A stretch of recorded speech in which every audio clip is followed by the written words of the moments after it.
There are 3 types of grief at a cemetery: the expected kind that fades with time, the performative kind that needs an audience, and the kind that destroys you from the inside out. Alessandro Moretti recognized the 3rd type instantly because he'd been drowning in it for 6 months. So when he saw a stranger at his 7-year-old son's grave crying with the same soul-crushing agony that kept him awake at night, he knew 2 things for certain. She wasn't a stranger, and she was hiding something worth killing for. The rain hammered down on Sacred Heart Cemetery like God himself was weeping. Alessandro stood 50 feet away beneath a black umbrella, watching the woman in the yellow raincoat collapse to her knees in front of Andrew's headstone. She'd placed pink roses against the polished granite, and her entire body shook with sobs that made no sound. Alessandro's jaw tightened. In his world, information was currency, and this woman was spending capital she shouldn't have. The pink roses weren't random. Andrew had loved pink obsessively, defiantly, beautifully. "Pink is happy, Papa," he'd said once, the last time Alessandro had actually been home for dinner. "It makes the sad go away." The sad hadn't gone away. It had swallowed everything. Alessandro pulled his phone from his coat pocket, snapped 3 photos of the woman, and texted them to his head of security with 2 words: "Find her." Hello everyone. Before we start, make sure to like and subscribe to the channel, like the video and share with loved ones, and tell me in the comments where you're watching from and what time it is there. That way, YouTube will keep showing you stories just like this one. Now, let's begin. He'd been coming to this cemetery every Thursday at 4 p.m. for 26 weeks. Routine was dangerous in his line of work, but grief didn't care about safety protocols. This was his penance, an hour alone with a headstone that read Andrew Moretti, 2018 to 2025, beloved son. 7 years on Earth. 7 years Alessandro had spent building an empire instead of building memories. The woman's yellow raincoat was cheap, the kind you bought at a drugstore. Her dark hair hung wet and tangled past her shoulders. She was young mid-20s maybe, and something about the way she touched the gravestone made Alessandro's instincts scream. She touched it like she had the right to. He walked toward her, his Italian leather shoes squelching in the mud. The woman didn't notice him until his shadow fell across Andrew's grave. She looked up, and Alessandro saw her face for the first time. Young. Pretty in an exhausted way, with dark circles under red-rimmed eyes. But it was her expression that stopped him, raw devastation mixed with terror, like she'd been caught committing a crime. "Who are you?" Alessandro's voice was quiet, controlled, the voice he used before people disappeared. The woman scrambled to her feet, roses tumbling from her hands. I'm sorry. I was just... Who are you?" Not a question this time. "Nobody. I'm nobody. I was just paying respects." "To a child you never met?" Alessandro took a step closer. She backed up, nearly tripping over the grave marker behind her. "I know everyone who knew my son. Every teacher, every friend, every distant relative. I've never seen you before." The woman's eyes darted toward the parking lot. Alessandro didn't move, but he knew his driver Marco was already blocking her car. She was trapped, and the calculation behind her panic told him she knew it. "I'm sorry," she whispered again. "I shouldn't have come." "But you did. Why?" She opened her mouth, closed it. Her hands were shaking, Alessandro noticed. Not the trembling of someone cold, but the shaking of someone terrified. "The roses," Alessandro said softly. "Pink roses. Andrew's favorite. How did you know that?" The woman's face went completely white. I didn't. I just thought..." "Lie." Alessandro's hand shot out and grabbed her wrist, not hard enough to hurt, but firm enough that she couldn't run. "I'm going to ask you one more time, and I suggest you think very carefully about your answer. How did you know my son?" Tears spilled down her cheeks, mixing with rain. "Please. You don't understand. Then make me understand." "I can't." Her voice broke. "If I tell you, I'll what?" Alessandro leaned in close enough to smell her shampoo, something cheap and floral. "I've had 6 months of questions with no answers. 6 months of wondering who killed my son and made it look like an accident. And now a stranger shows up at his grave, crying like she lost someone she loved, knowing details she shouldn't know." His grip tightened slightly. "So you're going to talk? Either here or somewhere much less comfortable." The woman's eyes widened. "You think it was murder?" Alessandro went very still. "What makes you say that? The way you said made it look like an accident. You don't believe he drowned." Smart. She was smart. Alessandro released her wrist but didn't step back. Answer my question. She wiped her face with shaking hands. I knew him, okay? I knew Andrew. I used to. I saw him sometimes, around the neighborhood. He was always so happy, so full of life, and when I heard what happened, she trailed off, more tears coming. It was a decent lie, might have even worked on someone who wasn't trained to spot deception. But Alessandro had built his empire on reading people, and this woman was hiding something massive behind those terrified eyes. What's your name? She hesitated too long. Sarah. Another lie. Alessandro smiled, cold and sharp. No, it's not. It is Marco, Alessandro called without turning around. His driver materialized from behind a mausoleum like a well-dressed ghost. Take Miss Sarah to the car.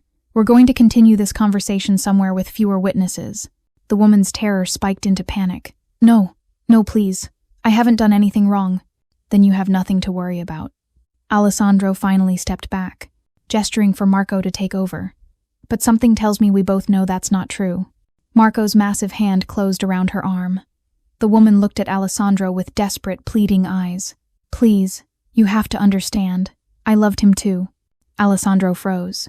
What did you say? Andrew. I loved him too. I know you don't believe me, but it's true. And I think, she swallowed hard, I think someone murdered him, and I've been trying to prove it. The cemetery fell silent except for the rain. Alessandro studied her face, looking for the lie, for the angle. But all he saw was grief that mirrored his own. You have 30 seconds to convince me not to make you disappear, Alessandro said quietly. Starting now. The woman, not Sarah, whoever she really was, drew a shaking breath. The day Andrew died, I was watching your house. I've been watching for months, and I saw someone near the pool house. Someone who shouldn't have been there. She met his eyes directly for the first time. Someone wearing your family crest.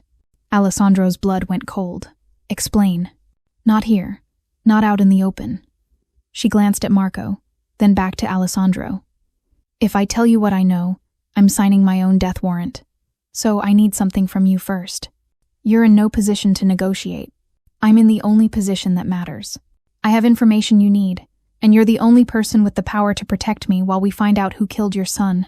She straightened, despite Marco's grip, despite her fear. So yes, Mr. Moretti, I am negotiating. For the first time in 6 months, Alessandro felt something other than grief, curiosity. This woman, this terrified, lying, mysterious woman knew something, and she was brave enough or desperate enough to gamble her life on it.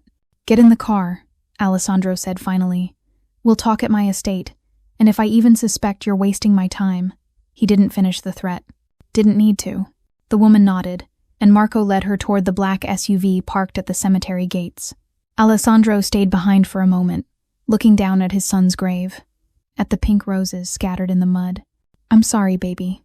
The woman had whispered it. The exact words Alessandro said every time he visited. The exact same devastating tone. He pulled out his phone as he walked to the car. His security chief had already responded with a name. Joan Cohen, 25, 2 jobs, clean record, lives alone in Riverside District. Alessandro stared at the photo attached to the message. Joan Cohen. Finally, a name for the woman in yellow.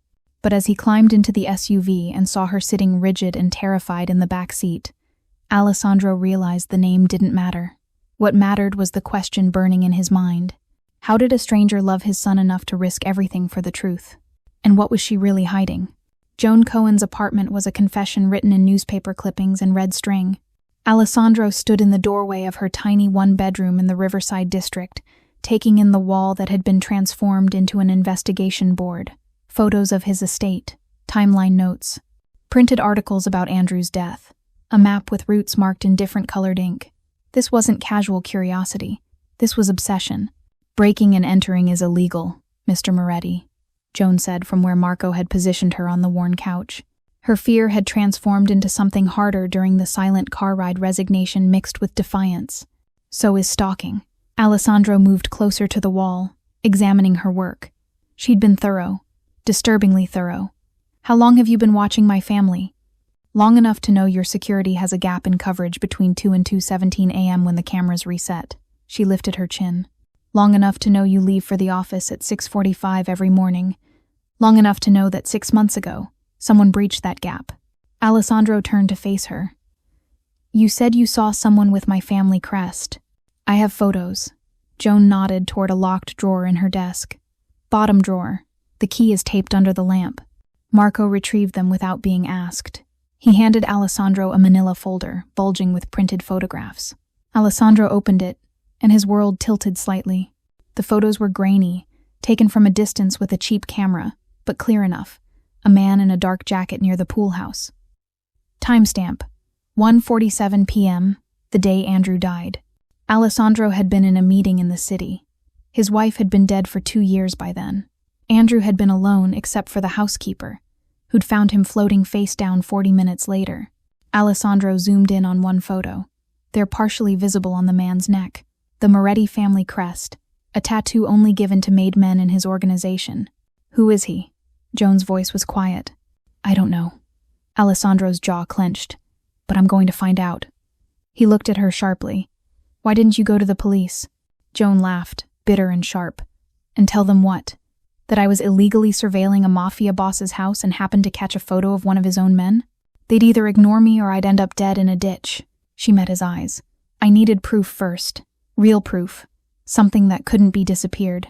So you've been investigating on your own. Alessandro gestured at the wall. For 6 months. Working 2 jobs, he'd read the file Marco compiled during the drive. As a waitress and a night cleaner, barely making rent. Spending every spare moment trying to solve the murder of a child you claim to have seen around the neighborhood. He moved closer until he was standing directly in front of her. Want to try that story again? Joan's hands clenched in her lap. It's the truth. It's a truth, not the truth. Alessandro crouched down to her eye level. I'm going to tell you something, Joan Cohen. I've been lied to by professionals, people whose lives depended on me believing them. You're good, but you're not that good. He tapped the folder. These photos save your life. The fact that you've been trying to find my son's killer earns you a conversation. But if you want my help, if you want my protection, you need to tell me why you really care. Silence stretched between them. Rain pattered against the window. Somewhere in the building, a baby cried. I can't, Joan finally whispered. Can't or won't. Both. She looked up at him, eyes shining with unshed tears. Because if I tell you the truth, you'll either kill me or never believe another word I say. And I need you to believe me about what I saw. Alessandro studied her face. Fear, yes, but also something else, guilt that ran bone deep. This woman was carrying a secret that was eating her alive. Then we have a problem, Alessandro said, standing. Because I don't work with people I can't trust. You don't have a choice. Joan stood too, squaring her shoulders despite the tremor in her voice. That man in the photo? He's not the only one. There's been someone watching your house every Tuesday for the past month. Different car each time, but same pattern. They're looking for something. Or waiting for something. She pulled out another folder from under her couch cushion. She'd been prepared for this, Alessandro realized. I have license plates, times, locations. Without me, you're blind. Alessandro flipped through the new photos. She was right. Different vehicles, different men, but the same surveillance pattern. Someone was monitoring his estate, and his own security hadn't caught it. Why Tuesdays? He asked. That's what I've been trying to figure out. Joan moved to her investigation wall, pointed to a calendar she'd marked up. It started 4 weeks ago. Always between 8 and 11 p.m. Always parked 3 blocks away with a sightline to your front gate. She turned to him. What happens at your house on Tuesday nights? Alessandro's blood went cold. My security briefing. Every Tuesday at 9 p.m., my entire team meets in my study to review the week's threats and protocols. Which means someone in that room is feeding information to whoever's watching. The implications crashed over Alessandro like a wave. A traitor in his inner circle. Someone close enough to know his routines, his security gaps, his vulnerabilities. Someone who'd been there the day Andrew died. I need names, Alessandro said quietly. Everyone who was at the pool house that day. Everyone who had access. I need protection, Joan countered. Real protection. Not just Marco following me around. Because the moment your traitor realizes I have evidence, I'm dead. Alessandro's phone buzzed. He glanced at it and went very still. What? Joan asked. The man in your photo. The one at the pool house. Alessandro showed her the screen. A message from his security chief. His name was Marco Castellano, one of my oldest soldiers. He looked up at Joan. He was just found dead in a warehouse on the east side. Execution style. Happened sometime last night. Joan's face drained of color. They're cleaning up loose ends, which means they know someone's asking questions. Alessandro's mind raced through possibilities, angles, threats. Grab whatever you need. You're not staying here. Where am I going? Somewhere I can keep you alive long enough to find out who's killing people connected to my son. He moved to the door, then paused. And Joan? Eventually you're going to tell me the truth about why you really care about Andrew. Because whatever you're hiding, it's going to come out. Secrets always do in my world. Joan grabbed a bag, started shoving clothes into it with shaking hands. There's something else you should know.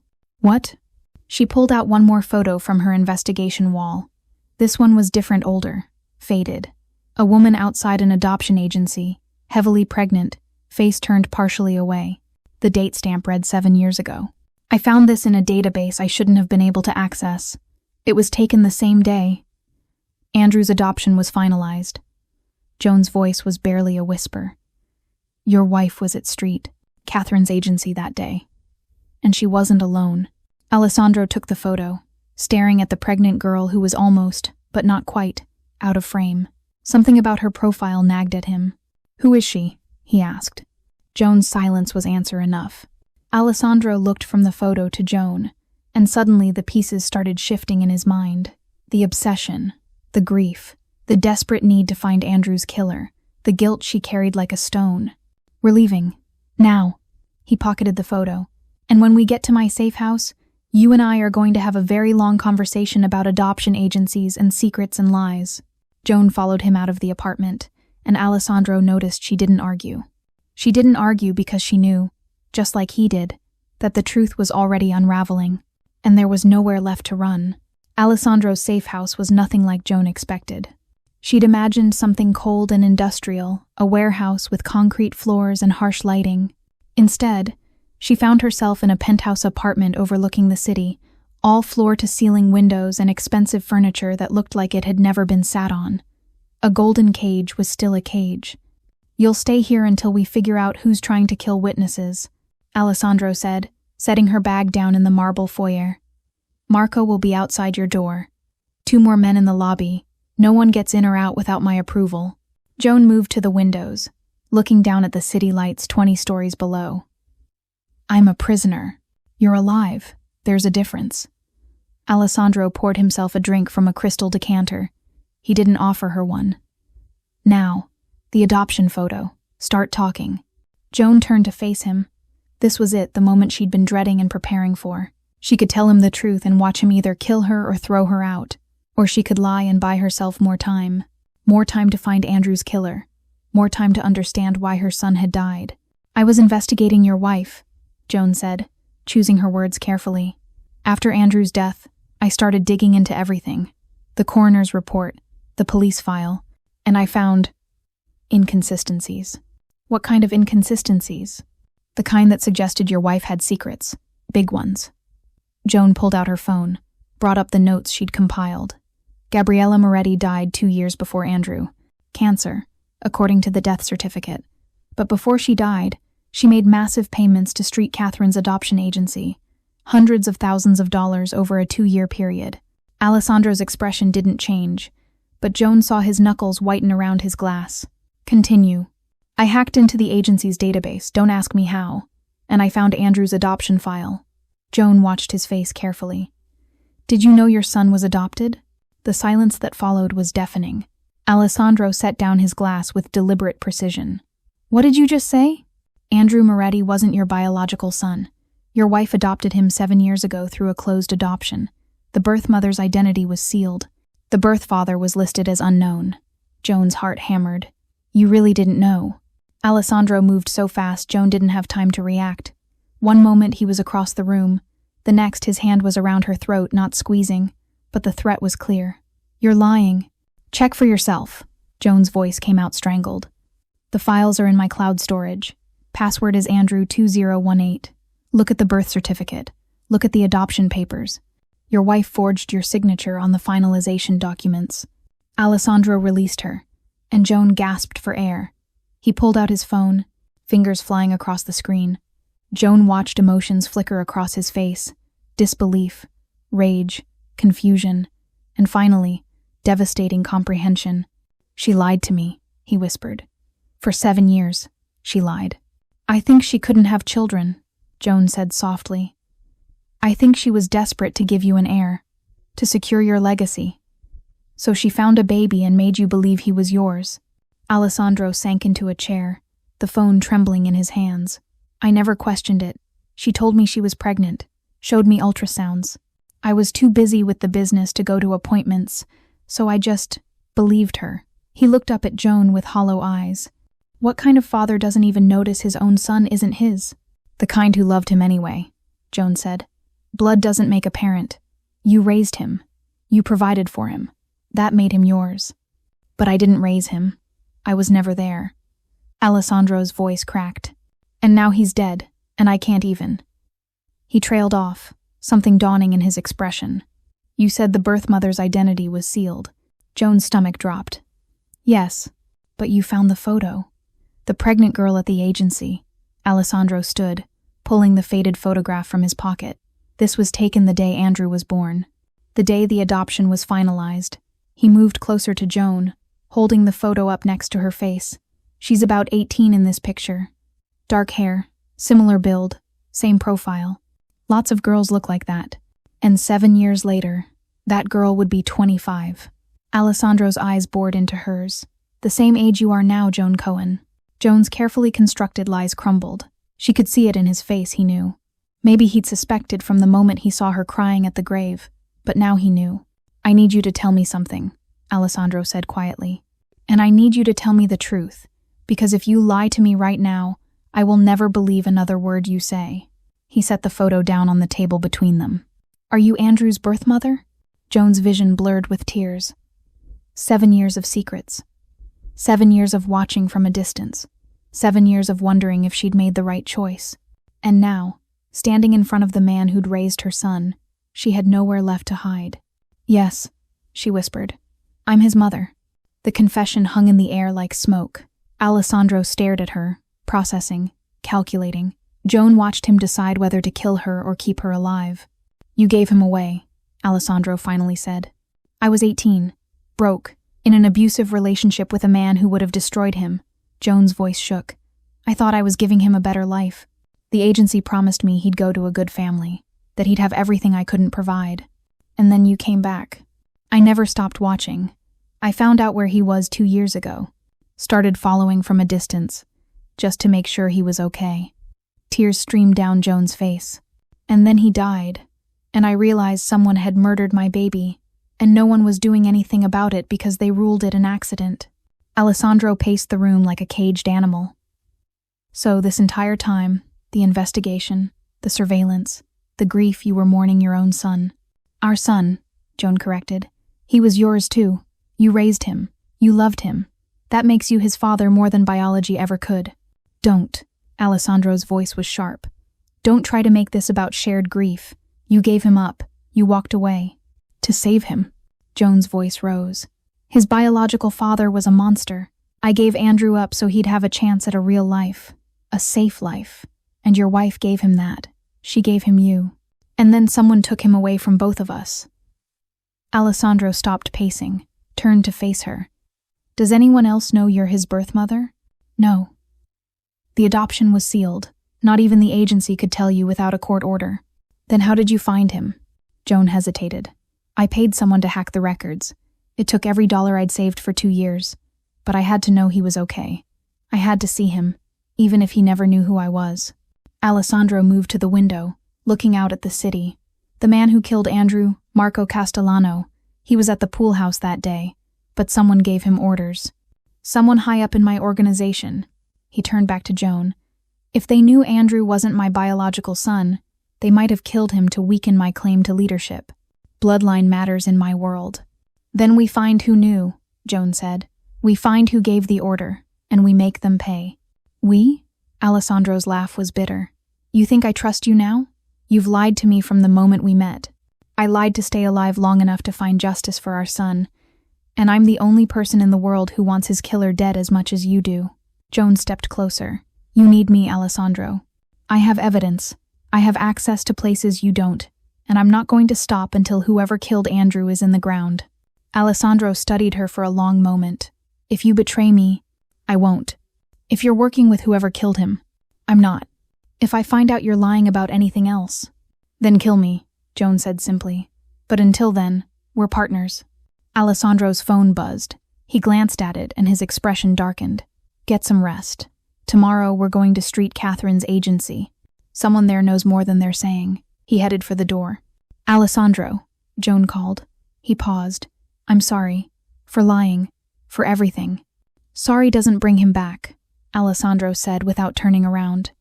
But maybe revenge will help us both sleep at night. He left, and Joan was alone in the golden cage. She moved to the window, looking out at the city where somewhere, Andrew's killer was walking free. I'm going to find who hurt you, baby, she whispered to her reflection. I promise. Outside the door, Alessandro stood motionless, his hand pressed against the wall. Andrew's birth mother. The woman he'd been hunting was the woman who'd given his son life, and he had no idea whether to protect her or destroy her. Joan didn't sleep.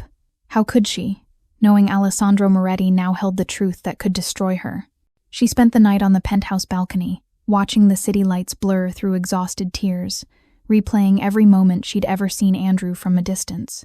The time he'd laughed at the park, chasing pigeons, the time he'd helped an elderly woman pick up groceries she'd dropped, the time he'd drawn a picture at a cafe window, a family of 3 holding hands.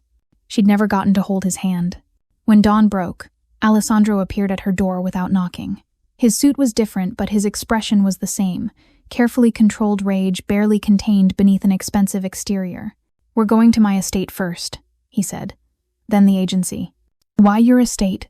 Because you're going to tell me everything you know about my son. Every moment you watched him. Every detail you remember. His voice was ice. And then we're going to Andrew's room. The drive was silent except for the hum of tires on asphalt. Joan sat in the back of the SUV, feeling Marco's suspicious glare from the front seat. He knew something had shifted between her and Alessandro, but not what. Alessandro's estate was exactly as Joan remembered from her surveillance, imposing iron gates, manicured lawns, security cameras everywhere. But seeing it from inside the gates felt different, invasive, like she was trespassing on sacred ground. This way, Alessandro said, leading her through the marble foyer. The house was a museum of wealth and emptiness, high ceilings, expensive art, and photos, so many photos of Andrew. The boy smiled from every wall, frozen in moments of joy that would never come again. Joan stopped at one picture, Andrew covered in paint, holding up a canvas with tiny handprints. He couldn't have been more than 5. He made that on my birthday, Alessandro said quietly behind her. I was in Prague.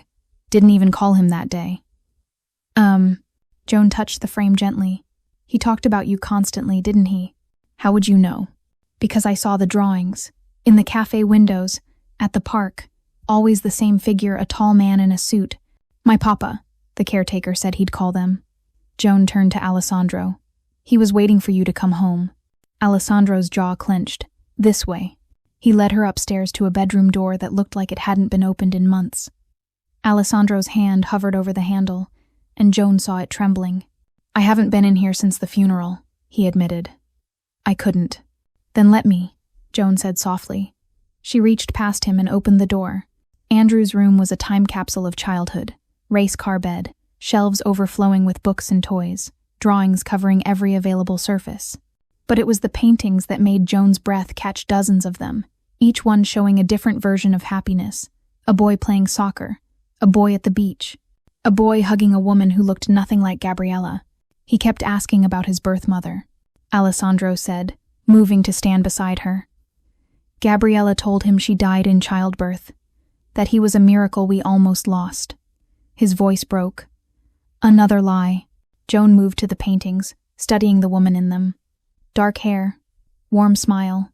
The face was vague, dreamlike, but the love in the brushstrokes was unmistakable. He was painting you, Alessandro realized. He was painting a mother he never met. Tears streamed down Joan's face. I'm so sorry.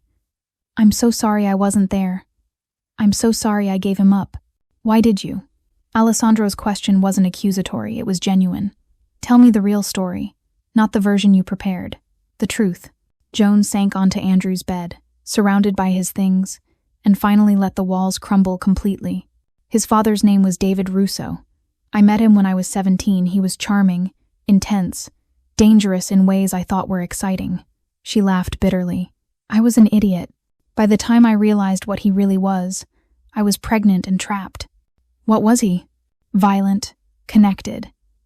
He worked for one of the smaller families in the city enforcement, mostly. Breaking bones, burning buildings. When I told him I was pregnant, Joan's hands shook.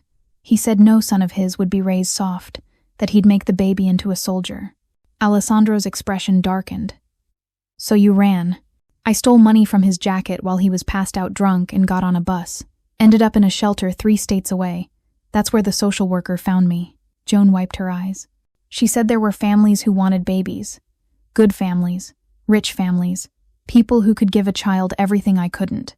Street Catherine's agency. They promised closed adoption.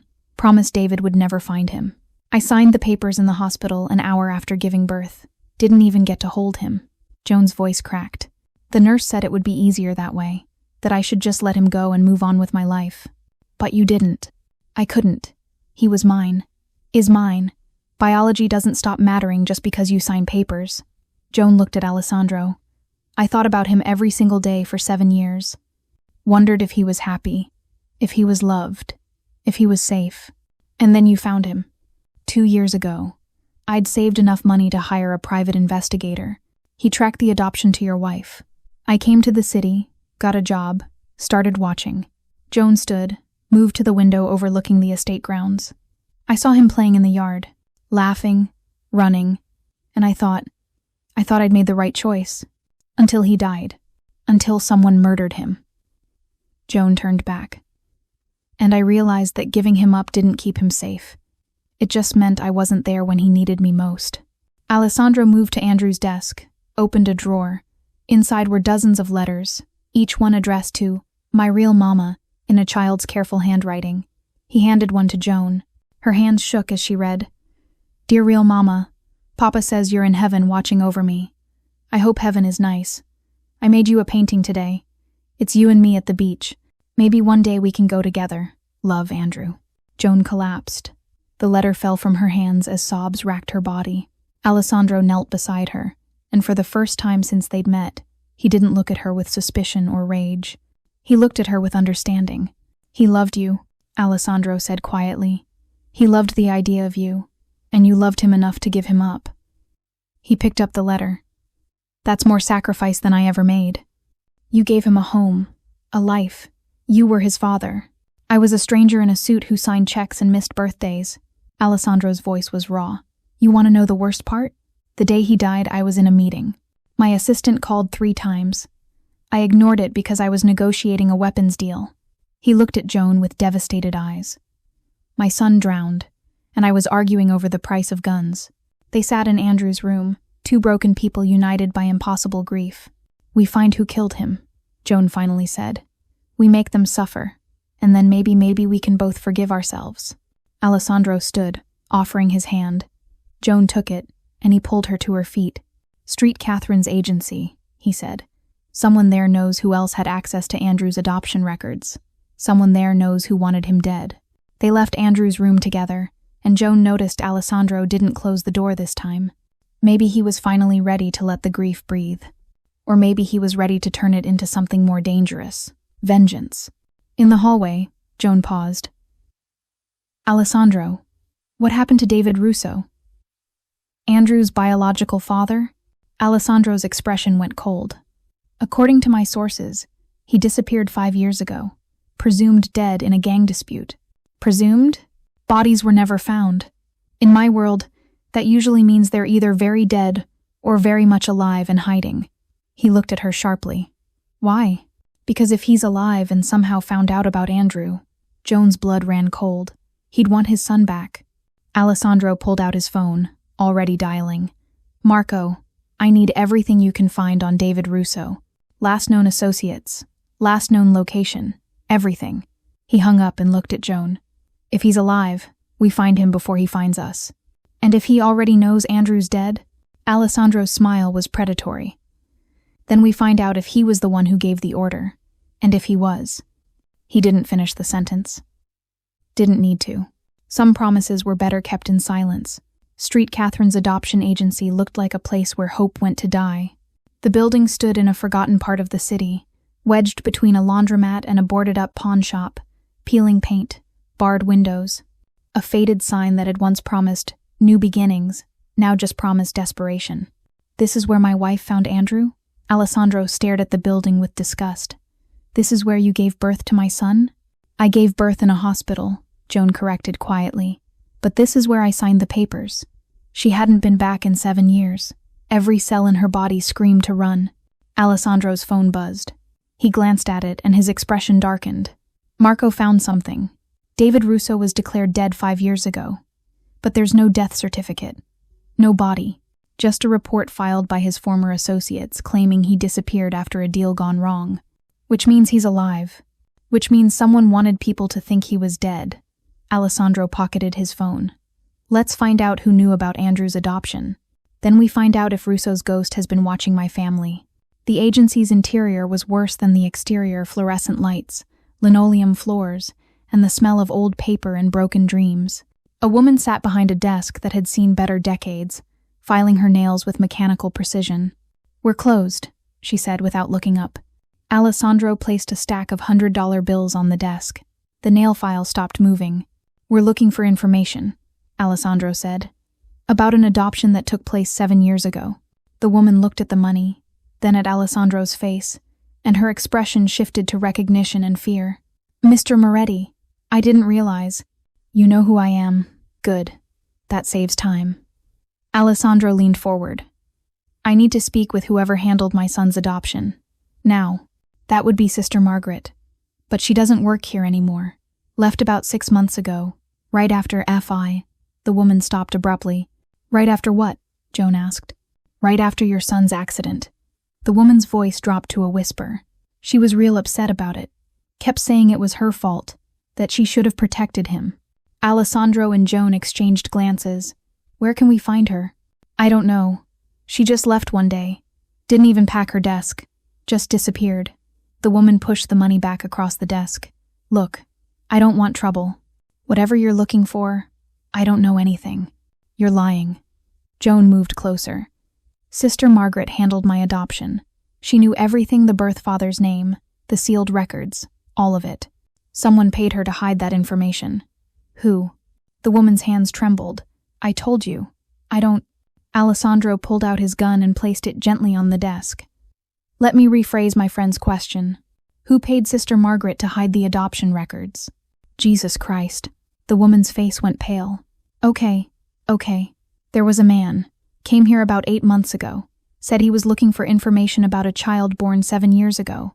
Sister Margaret refused at first, but then he showed her something, a photo, I think, and she went white as a sheet. What did the man look like? Joan's heart hammered. Tall, dark hair, scar running down his left cheek. Mean-looking. The woman swallowed. He had a tattoo on his neck, some kind of family crest. Alessandro's expression went deadly calm, the kind of calm that preceded violence. Lorenzo. You know him? Joan asked. My cousin. Second in command of my organization. Alessandro's voice was ice. He's been at every Tuesday security briefing. He had access to my house. He knew Andrew's routines. He turned back to the woman. What did Lorenzo want from Sister Margaret? The name of the birth father. He kept asking about the birth father. Said it was important for some legal thing. The woman was crying now. Sister Margaret finally told him. I don't know what she said, but after he left she was terrified. Started packing up her files, talking about how she needed to disappear before they found her. They? Joan leaned forward. Who's they? I don't know. She wouldn't tell me. Just said that she'd made a mistake 7 years ago, and now people were going to die because of it. The woman grabbed Alessandro's arm. Please, I've told you everything. Just let me go. Alessandro stood. Where does Sister Margaret live? She had an apartment above the Holy Rosary Church on Millbrook Street. That's all I know, I swear. Alessandro pocketed his gun and left the money on the desk.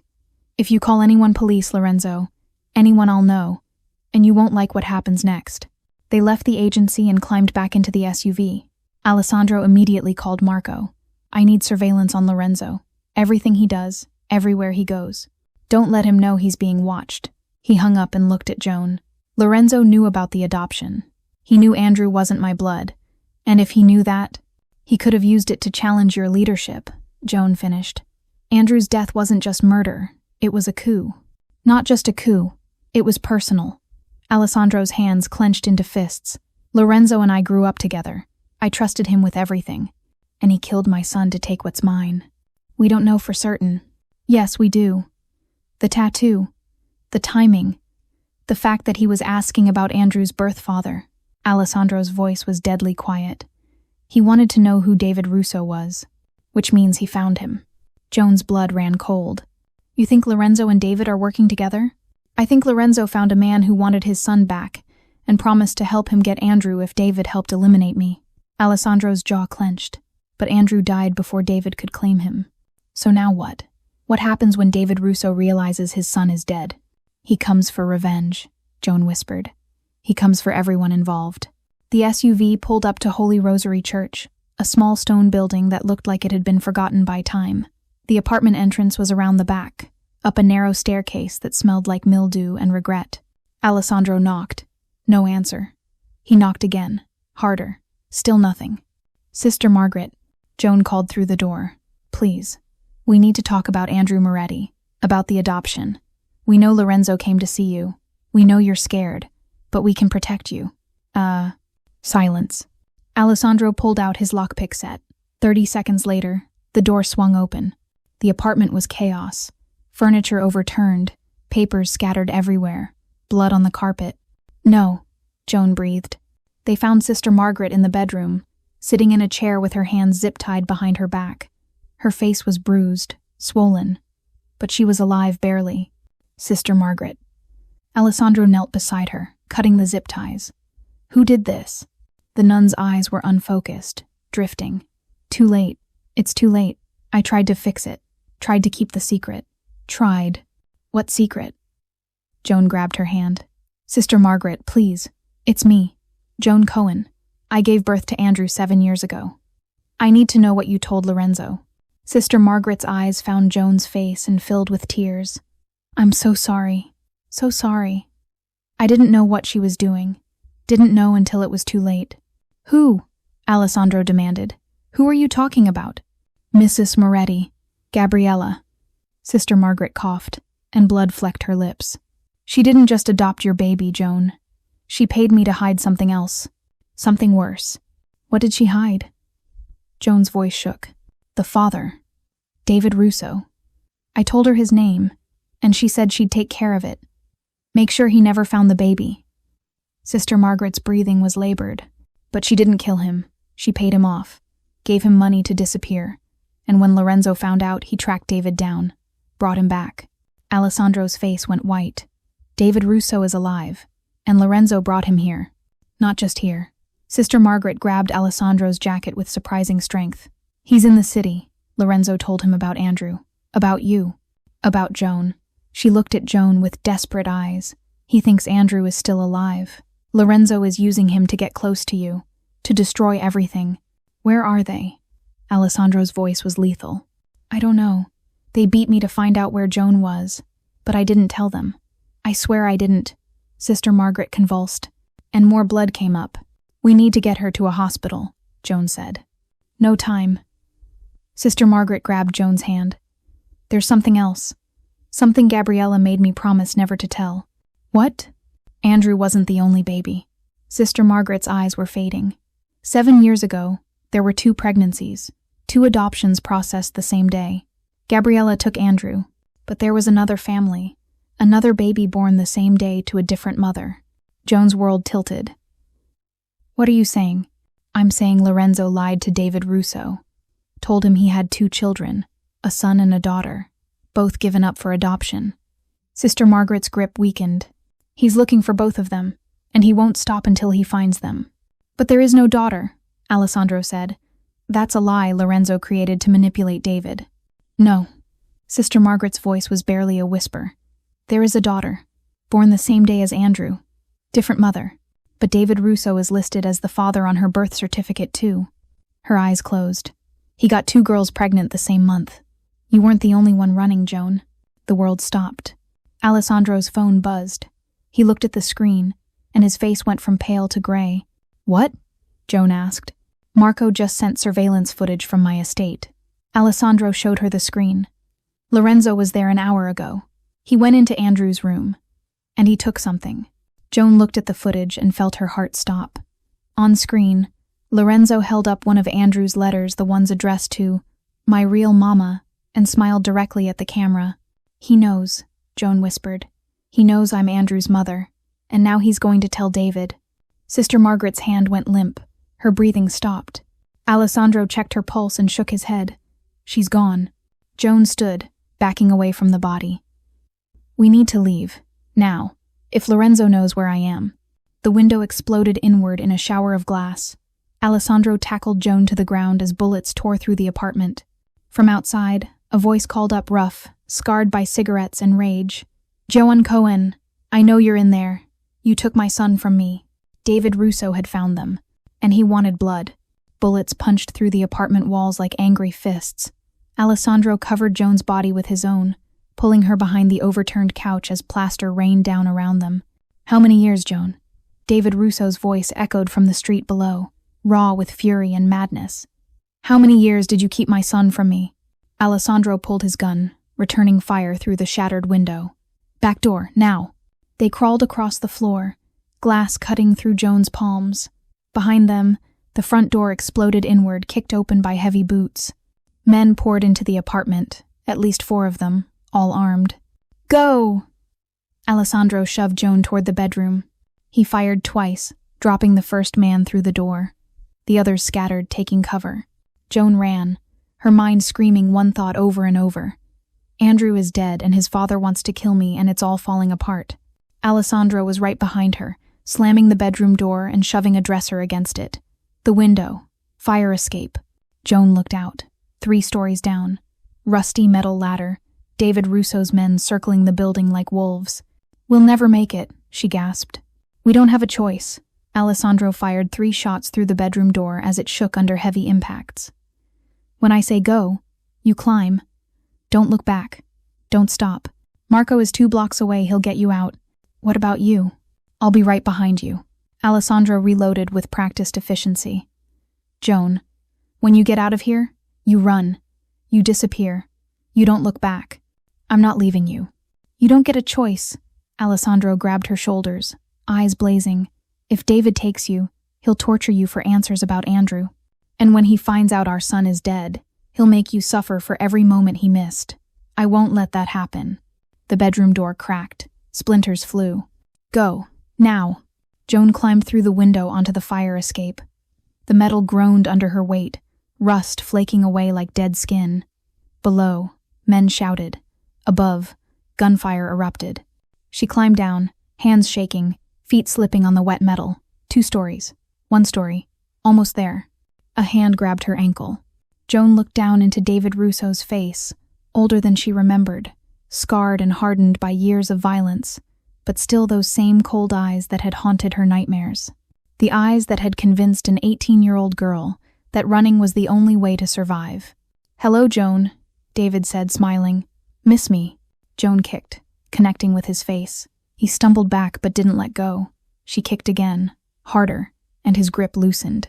She fell the last 6 feet, hitting the alley pavement hard enough to knock the wind from her lungs. Run. She had to run, but her body wouldn't cooperate. David was already recovering, blood streaming from his nose, reaching for the gun at his hip. A shot rang out. David dropped, clutching his shoulder. Behind him, Marco appeared like an avenging angel, gun raised. 2 more of Alessandro's men flanking him. Move, Marco barked at Joan. She ran, legs finally obeying. Marco grabbed her arm, hauling her toward a black SUV idling at the alley entrance. They were 10 feet away when the church apartment exploded in a fireball that lit up the afternoon sky. Alessandro! Joan screamed, trying to turn back. Marco dragged her forward. He's not in there. He went out the front. They reached the SUV. Marco shoved Joan inside and climbed in after her. The driver floored it, tires screaming. Joan pressed her face against the window, watching the church burn. Where is he? Where's Alessandro? He'll call when he's clear, Marco said, but his expression betrayed his doubt. Joan's phone rang. Unknown number. She answered with shaking hands. Joan Cohen. Lorenzo's smooth voice slithered through the speaker. I hope you enjoyed meeting Andrew's father. David's been very eager to reconnect with family. You bastard, Joan breathed. You killed Andrew. You murdered a child to take over Alessandro's empire. I eliminated a weakness. Lorenzo's voice was cold. Alessandro was going soft. Building schools, funding charities, talking about going legitimate. That's not what the Moretti family does. We're wolves, not sheep. And wolves don't raise other men's bastards as heirs. He was 7 years old. He was a lie, a pretender. And now he's gone. Lorenzo laughed. But don't worry. You'll be joining him soon. David is very disappointed to learn his son is dead. And he blames you for not telling him the boy existed. For stealing 7 years he could have spent being a father. David would have destroyed him, Joan said. I saved Andrew from that monster. And yet Andrew still ended up dead. Funny how that worked out. Lorenzo's voice sharpened. I'm going to give you a choice, Joan. You can run, hide, disappear. But I'll find you eventually. Or you can meet me tonight at the old Riverside warehouse. Come alone. Bring no weapons. And I'll tell you exactly how your son died, who held him underwater, how long it took, whether he called for his mama. Joan's vision blurred with tears and rage. Why would I walk into a trap? Because Alessandro will be there. And if you don't show up by midnight, I'll kill him the same way I killed Andrew. Lorenzo paused. Slowly, the line went dead. Marco grabbed the phone from her hand. That was Lorenzo. What did he say? It's a trap. He wants me at the Riverside warehouse at midnight. Joan looked at Marco. Where's Alessandro? Really? Marco's jaw tightened. He went after David, told me to get you to safety and wait for his call. But that was 20 minutes ago, and he's not answering. Because Lorenzo has him. Joan's hands clenched into fists. This was the plan all along. Lure us to Sister Margaret. Have David attack. Separate us. Take Alessandro. Then we call every soldier in the organization. We go in with an army. And Lorenzo kills him before we get through the door. Joan shook her head. No, he wants me. This whole thing has been about eliminating everyone who knew the truth about Andrew's adoption. Sister Margaret, dead. Marco Castellano, dead. Now he wants me dead too, and he's using Alessandro as bait. You can't go alone. I won't.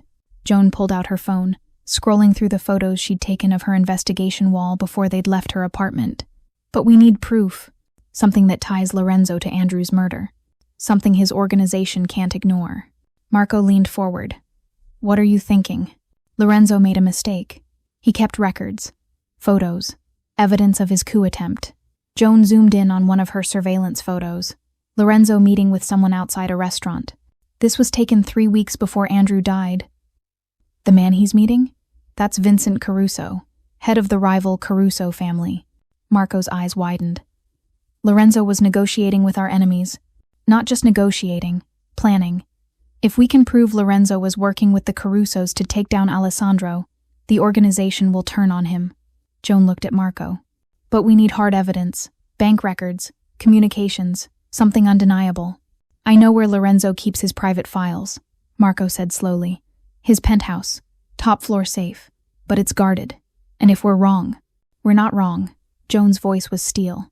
Lorenzo killed my son. He's trying to kill the man who raised him.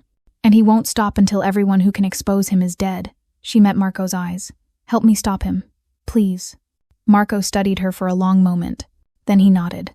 Alessandro trusted you. That's enough for me. He leaned forward to the driver. Take us to Lorenzo's penthouse. Back entrance. As the SUV changed direction, Joan stared out the window at the burning church. Somewhere in this city, David Russo was wounded and angry. Lorenzo was preparing his endgame. And Alessandro was trapped in the middle. She pulled out the ultrasound photo she'd carried for 7 years, the only picture she had of Andrew before he was born. Before she gave him away. Before everything went wrong. I'm sorry, baby, she whispered. I couldn't save you, but I can make them pay. The SUV pulled into an underground garage. Marco checked his gun, handed Joan a spare. You know how to use this. Joan checked the chamber with practiced ease. I learned a lot in the neighborhood where I raised myself. Marco smiled grimly. Alessandro was right about you. You're stronger than you look. I'm a mother who lost her child, Joan said simply. There's nothing stronger or more dangerous than that. They exited the vehicle and moved toward the service elevator. Lorenzo's penthouse was 12 floors up. Between them and the truth were guards, locked doors, and an army of men loyal to a traitor. But Joan had survived David Russo. She'd survived 7 years of grief and guilt. She'd survive this too, because Andrew deserved justice. And Joan was going to deliver it personally. The elevator doors opened, and the real war began. Lorenzo's penthouse was a temple to greed and ambition. Joan moved through the marble foyer like a ghost, gun raised, Marco beside her. They'd taken out 2 guards in the service corridor quietly, efficiently. The bodies were hidden in a supply closet. They had maybe 20 minutes before someone noticed. Safe is in the study, Marco whispered. 3rd door on the right. They moved silently past walls covered in expensive art. Joan recognized some of the paintings stolen, probably. Trophies from Lorenzo's various criminal enterprises. Everything in this place was taken from someone else. Just like he'd tried to take Alessandro's empire. Just like he'd taken Andrew's life. The study was exactly what Joan expected. Dark wood, leather chairs, a desk that probably cost more than her entire year's salary, and behind a painting of the Roman Colosseum, a wall safe. Can you open it? Joan asked. Marco pulled out a small device, pressed it against the safe's keypad. Give me 2 minutes. Joan moved to Lorenzo's desk, started opening drawers. Financial documents, shipping manifests, nothing immediately useful. Then her hand found a locked drawer at the bottom. She shot the lock. Inside was a laptop, and 3 USB drives labeled with dates. Joan grabbed them all, shoving them into her jacket. Whatever Lorenzo was hiding, it was here. Got it, Marco said as the safe clicked open. Inside were stacks of cash, passports with different names, and a leather folder. Marco grabbed the folder, flipped it open. His face went pale. What? Joan moved beside him. The folder contained photographs. Andrew at the park, Andrew at school, Andrew by the pool. Dozens of surveillance photos taken over months. And beneath them, a contract payment records showing large sums transferred to Marco Castellano's account. Payments that stopped the day Andrew died. Lorenzo paid Marco to watch Andrew, Joan breathed. To document his routines, to find the perfect moment. And when the job was done, Lorenzo killed him to cover his tracks. Marco's hands shook with rage. Castellano was my friend. We trained together. I thought he died honorably. He died as a pawn. Joan kept flipping through documents. Bank transfers to the Caruso family. Emails discussing removing the heir. Text messages between Lorenzo and someone labeled Dr. David Russo. Planning, plotting, months of conspiracy. And at the bottom, a handwritten note in Lorenzo's elegant script. The bastard drowns tomorrow, 2 p.m. Housekeeper's day off. Alessandro in the city. Perfect timing. Once the boy is gone and Alessandro is weakened by grief, the Carusos move. 6 months, and the empire is mine. Joan's vision blurred with tears of rage. He planned everything, every detail. Andrew's death wasn't spontaneous. It was calculated murder. This is enough, Marco said, pulling out his phone. This proves Lorenzo betrayed the family. The organization will turn on him. We can The lights went out. Emergency lighting kicked in, bathing everything in red. Alarms began to wail. He knows we're here, Joan said. The study door slammed open. 4 men poured in, guns raised. Not Lorenzo's usual guards, these were professionals. Military precision. Dead eyes. Drop your weapons, the lead man said in a thick accent. Russian, Joan realized. Lorenzo had hired foreign muscle. Marco fired first.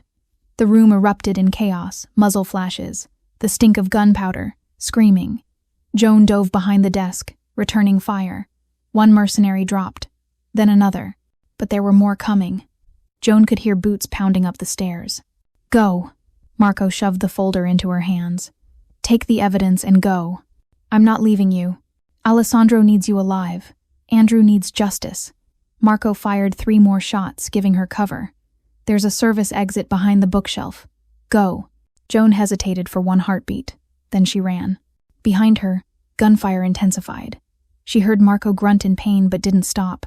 Couldn't stop. The evidence in her hands was the only thing that mattered now. She found the bookshelf, pulled the hidden lever Marco had described. A panel slid open, revealing a narrow stairwell. Joan plunged into darkness, taking stairs 2 at a time. Behind her, the gunfire stopped. She burst out into an alley, gasping for air. The SUV was gone, probably moved by Lorenzo's men. She was alone in hostile territory with evidence that could topple an empire. Her phone buzzed. Text message from an unknown number. Marco is dead. You're next. But first, let's talk about your boyfriend. Riverside Warehouse. You have 1 hour. Come alone or Alessandro dies screaming. L. Attached was a photo. Alessandro tied to a chair, blood running down his face, eyes defiant even in captivity. Joan stared at the image, feeling something break and reform inside her. She'd lost Andrew. She'd lost 7 years she could never get back. She'd watched her son grow from a distance, loving him in silence, and someone had stolen him from the world. No more. She pulled up her contacts, called the one person who might actually help. The line clicked. This is Detective Sarah Chen, Major Crimes. Detective, my name is Joan Cohen. I have evidence of a murder conspiracy involving the Moretti crime family, but I need your help, and I need it now. Silence on the other end. Then, I'm listening. Alessandro Moretti's 7-year-old son was murdered 6 months ago. It was ruled an accidental drowning, but it wasn't. It was a hit, ordered by Lorenzo Moretti to seize control of the organization. Joan's voice was steady, cold. I have documents, photos, bank records, communications, everything you need to take down half the criminal infrastructure in this city. Where did you get this evidence? That doesn't matter. What matters is that Lorenzo is holding Alessandro hostage right now at the Riverside Warehouse. He wants me to trade myself for Alessandro's life. I'm going to do it, but I need you to be ready.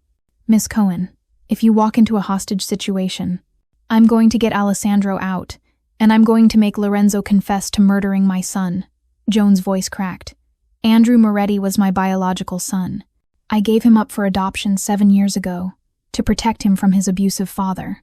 Lorenzo killed him anyway, and now I'm going to make sure he pays for it. Chen's voice softened. Joan, let us handle this. Don't throw your life away.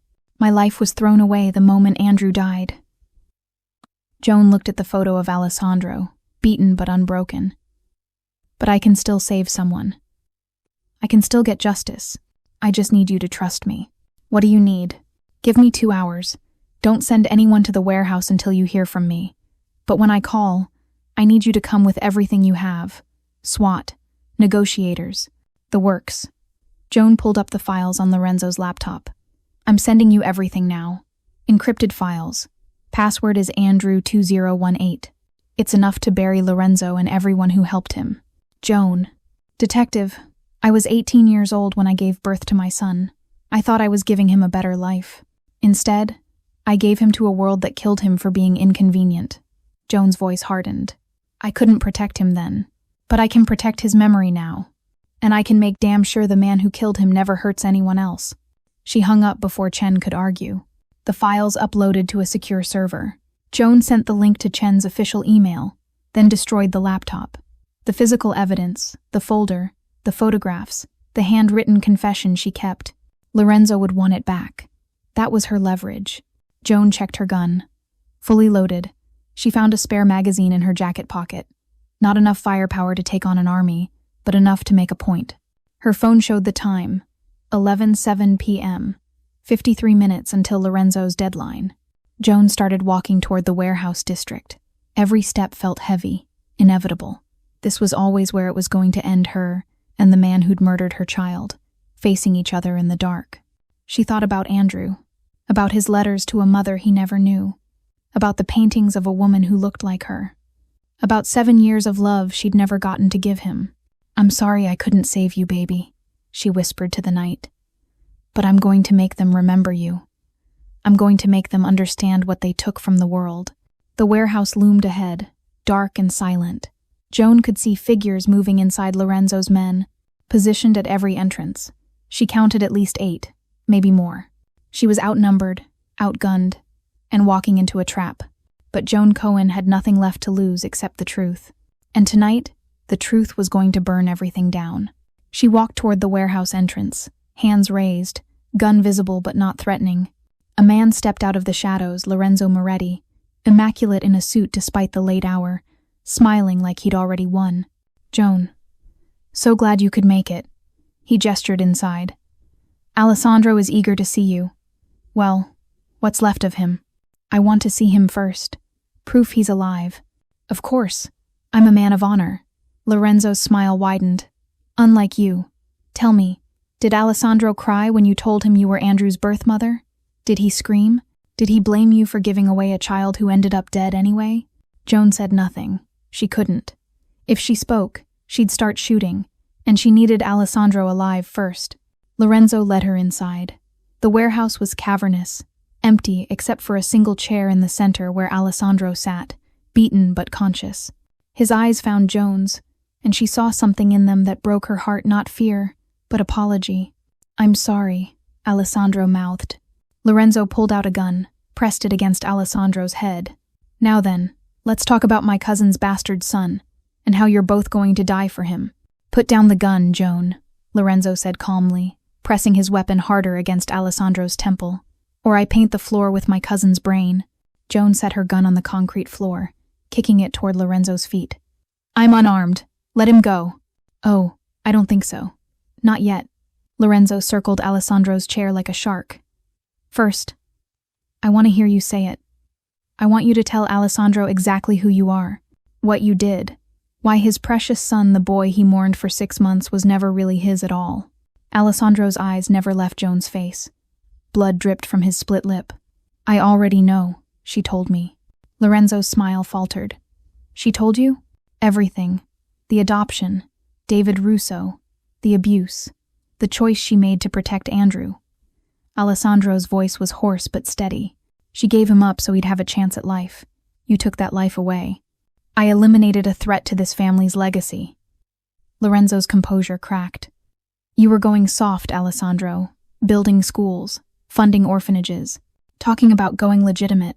You were weak, and that boy, that bastard child of a nobody, was making you weaker every day." "He was 7 years old," Joan said quietly. "He liked pink roses. He drew pictures of his father waiting for him to come home. He wanted to be a doctor when he grew up so he could help people." Her voice strengthened. "And you drowned him in a pool because he was inconvenient." "I did what needed to be done." Lorenzo's gun trembled. "This organization was built on blood and power, not charity and sentiment.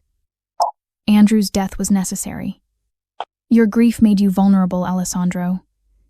Made the transition of power inevitable. Except you forgot something," Alessandro said. "You're not the only one who can plan ahead." Lorenzo's eyes narrowed. "What are you talking about? Marco didn't die for nothing."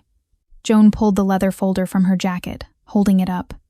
"Your confession, handwritten, payment records to Marco Castellano, communications with the Caruso family, everything you've been doing for the past 8 months, documented in your own hand." Lorenzo's face went white. "You were in my penthouse. We have copies, multiple copies, encrypted and sent to people who know exactly what to do with them." Joan smiled coldly. "Right now, Detective Sarah Chen of Major Crimes is reviewing every piece of evidence we collected. Bank records, photos, your conspiracy to murder a child and seize control of the Moretti family." "You're bluffing." "Am I?" Joan's phone buzzed. She pulled it out slowly, showing Lorenzo the screen. Text from Chen. Evidence received. SWAT mobilizing. ETA 12 minutes. Keep him talking. Lorenzo's gun swung toward Joan. "You stupid bitch. You just signed both your death warrants." "Maybe. But you're coming down with us." Joan took a step forward. "Andrew deserves justice, and you're going to give it to him. Andrew was a mistake, a weakness. He deserved exactly what he got." The words hung in the air for one crystalline moment. Then Alessandro moved. His hands weren't tied as securely as Lorenzo thought. Alessandro had been working the ropes loose for the past hour. He lunged sideways, the chair toppling, and Lorenzo's shot went wide. Joan dove for her gun. Lorenzo's men poured in from the shadows, 4, 5, 6 of them. The warehouse erupted in chaos. Joan came up shooting. 2 men dropped. Alessandro tackled Lorenzo, both of them crashing into equipment. Fists flying. Years of brotherhood turned to violence.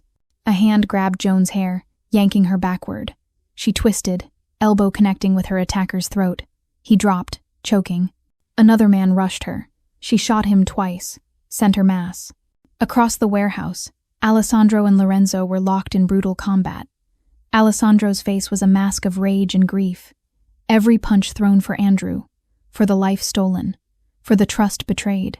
"He was my son," Alessandro roared, his fist connecting with Lorenzo's jaw. "Mine, and you took him from me." Lorenzo spat blood. "He was never yours. He was some whore's bastard that Gabriella bought to keep you satisfied." Alessandro's hands found Lorenzo's throat. "Say his name." "What?" "Say his name." Alessandro's grip tightened. "You killed him. The least you can do is say his name." Lorenzo struggled, face turning purple. "Andrew." His name was Andrew. "Andrew Moretti." Alessandro's voice broke. "My son. My boy. The best thing I never deserved. And you took him from the world because you wanted power." "Alessandro, don't." Joan ran over, touching his shoulder. "Don't kill him. Let him rot in prison. Let him live knowing he failed." For a moment, Alessandro's hands tightened further. Lorenzo's eyes bulged, desperate. Then Alessandro released him, letting him collapse to the floor gasping. "You're right." Alessandro stood, chest heaving. "Death is too easy for him." A voice cut through the warehouse. "Nobody move." David Russo stood at the entrance, gun raised, 3 men behind him. His face was a mask of fury and pain, the wound on his shoulder bleeding through his shirt. "Where is he?" David's voice shook. "Where's my son?" Joan's blood ran cold. "David. Lorenzo told me everything. Said you took Andrew from me, gave him to this piece of shit." David gestured at Alessandro with the gun. 7 years I could have had with my boy. 7 years you stole. Your son is dead," Joan said quietly. "Andrew died 6 months ago. Lorenzo killed him." David's face crumbled. No, you're lying. He drowned in a pool." Joan's voice was steady despite her tears. "He was 7 years old. He loved pink roses and wanted to be a doctor. And Lorenzo Moretti murdered him to take over the family business." David turned to Lorenzo, who was climbing to his feet. "You told me he was alive. You said you'd help me get him back." "I lied." Lorenzo smiled through bloody teeth. "I needed your muscle. I told you what you wanted to hear. The boy was already dead." David's gun trembled. "You used my son's death to manipulate me? Your son was nobody. A mistake. Just like you." David pulled the trigger. Lorenzo went down, clutching his stomach, screaming. "That's for my boy," David said. Then he turned the gun on Joan. "And this is for the 7 years you stole from me."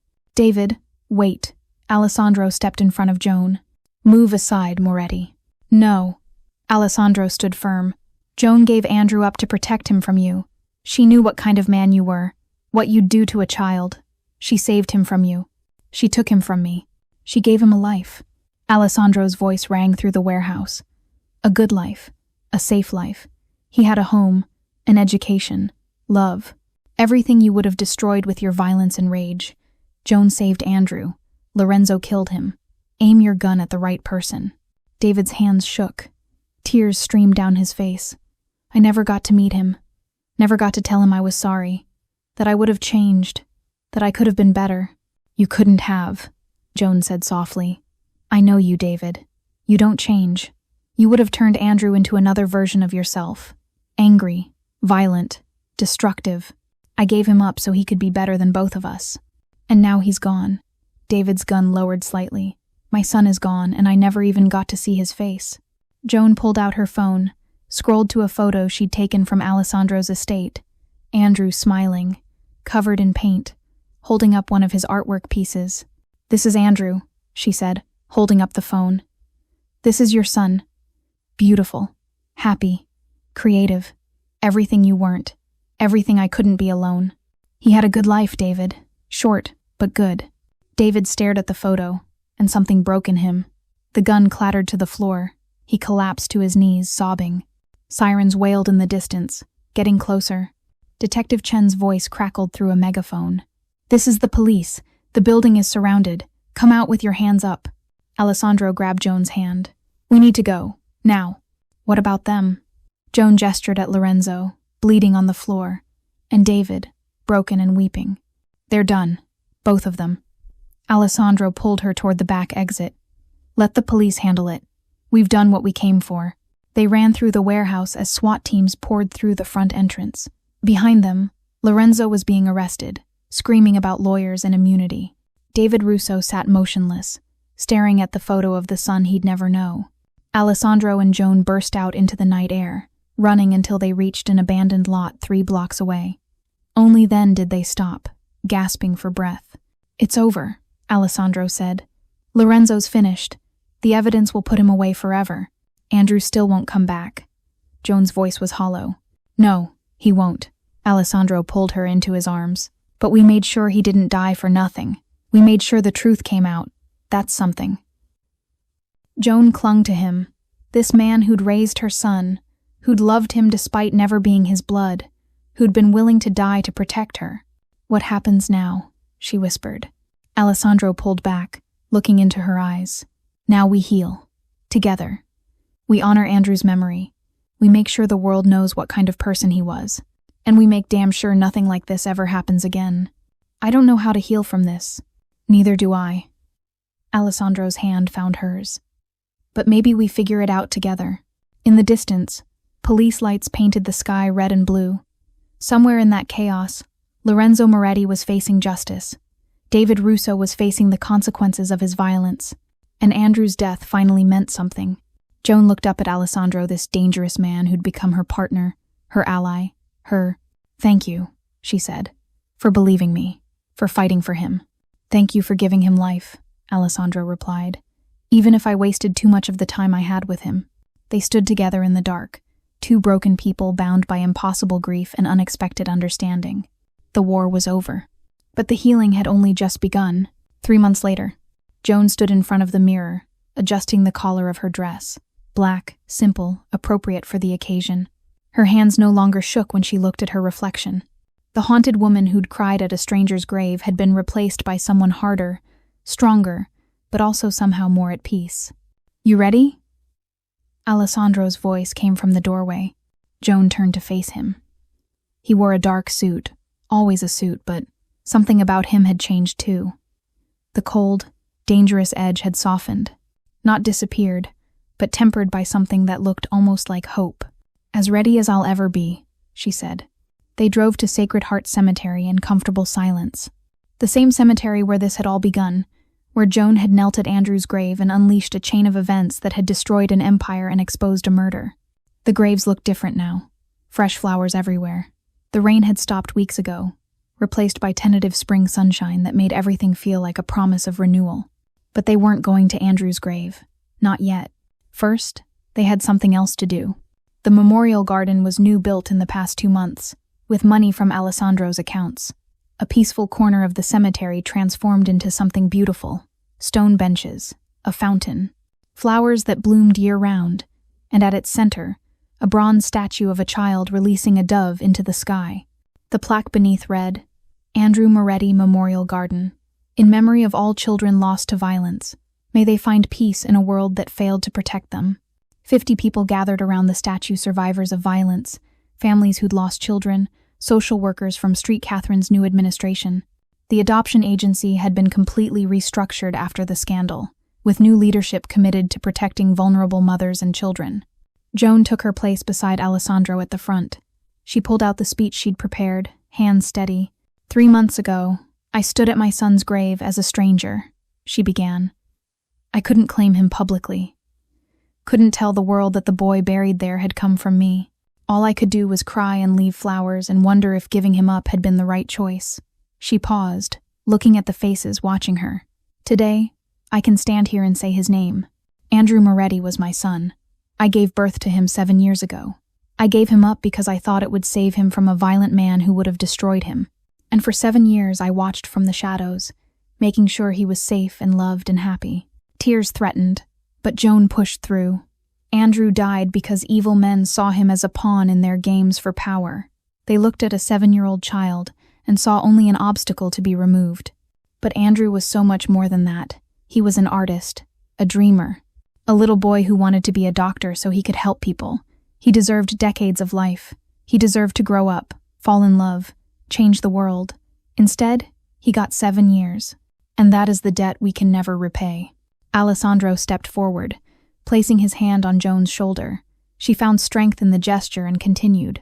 So we built this garden, not just for Andrew, but for every child taken too soon by violence. Every child who deserved better than the world gave them. This is a place to remember, to grieve, and to commit ourselves to making sure their deaths mean something. Joan's voice strengthened. We can't bring them back, but we can honor them by protecting the children who are still here, by fighting for them, by making this world safer, kinder, more just. She stepped back, and Alessandro took her place. I was not Andrew's biological father, Alessandro said quietly. I found out after he died that my wife had adopted him, that his birth mother had given him up to protect him. For days I was angry. I felt betrayed. But then I realized something. Biology doesn't make you a father. Being present does. Loving them does. Protecting them does. His voice cracked. And I failed at all of those things. I was too busy building an empire to build a relationship with my son. I missed birthdays, school events, bedtimes. I told myself I'd have time later, that I was providing for him. But what Andrew needed wasn't money or power. He needed me, and I wasn't there. Alessandro looked at the statue. Lorenzo Moretti is in prison now. He'll spend the rest of his life paying for what he did. David Russo, Andrew's biological father, took a plea deal 20 years for conspiracy and assault. The men who helped them are facing justice. But Andrew is still gone, and no amount of revenge brings him back. He turned to face the crowd. So instead of revenge, we choose purpose. The Andrew Moretti Foundation will provide resources to single mothers in crisis, legal protection, financial support, counseling, everything Joan didn't have when she was 18 and terrified. We're going to make sure other mothers don't have to make the choice she did, and when they do make that choice, we're going to make sure their children are protected, that adoptions are handled with integrity, that children aren't seen as commodities but as human beings deserving of love and safety. The crowd applauded. Joan felt tears streaming down her face, but they were different tears now, not just grief, but determination. After the ceremony, people approached one by one, mothers who'd given up children, fathers who'd lost them to violence, families destroyed by crime and poverty. Each one shared a story. Each one thanked them for creating something meaningful from tragedy. Finally, when everyone else had left, Joan and Alessandro walked together to Andrew's grave. The pink roses Joan had brought 3 months ago had long since wilted, but fresh ones sat there now placed by Alessandro, she realized. He'd been coming regularly. I read him the letters, Alessandro said quietly. The ones he wrote to his real mama. I thought you should know.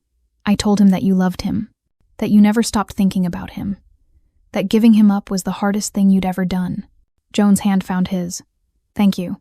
I also told him about you, the real you. Not the idea he had, but the woman you are. Brave, strong, relentless. He would have been proud to know you, and he was proud to have you as his father. I saw it in his drawings. The man in the suit waiting for him. He loved you, Alessandro. Even when you weren't there, he loved you. They stood together, letting the spring sun warm their faces. I've been thinking, Alessandro said, about the future, about what comes next. And I'm stepping back from the organization, not leaving completely, that's not possible in my world, but delegating, spending less time on business and more time on the foundation, on making sure Andrew's legacy is something meaningful. He turned to her. And I was hoping you'd help me, not as an employee, as a partner, co-director of the foundation, someone who understands what we're trying to do because you've lived it. Joan looked at him, this man who'd started as a stranger at a cemetery, become an ally in investigation, transformed into something she still didn't have words for. Not quite romance, though there were moments when it felt close. Not quite family, though they were bound by something deeper than blood. I'd like that, she said. Alessandro smiled, and it was the first genuine smile she'd seen from him. Good, because I'm tired of doing this alone, and I think Andrew would want us to do this together. He would. Joan placed her own flowers beside his pink roses and white lilies. He'd want us to honor him by being better. By doing better. Then that's what we'll do. They stood at the grave for a long time, 2 broken people who'd found purpose in shared loss. The sun climbed higher, warming the cemetery, chasing away the last shadows of grief with the promise of spring. I forgive you, Joan whispered, and she wasn't sure if she was talking to herself, to Alessandro, or to Andrew. Maybe all 3. I forgive you for dying. I forgive me for giving you up. I forgive all of us for failing you, and I promise we'll do better. For you, for all the children who come after you. Alessandro's hand tightened around hers. We will. I promise. They turned and walked away from the grave together, not forgetting, never forgetting, but finally ready to move forward. Behind them, the bronze statue in the memorial garden caught the sunlight, a child releasing a dove, a symbol of freedom, hope, and second chances. Andrew Moretti had lived only 7 years, but his legacy would last forever, and the debt of blood had finally been paid not with more violence, but with love, purpose, and the promise that his death would prevent others. In the end, that was all anyone could ask for. That was enough. If you want more stories that make you feel something, stories filled with romance, tension, and unforgettable twists, then subscribe to Bella's Romance Stories. We're building a community of people who believe in powerful, emotional storytelling. Join us. Hit that subscribe button, explore our other videos, and let's keep bringing stories to life. Stories that stay with you long after the screen goes dark. See you in the comments, and tell me your favorite moment from this story.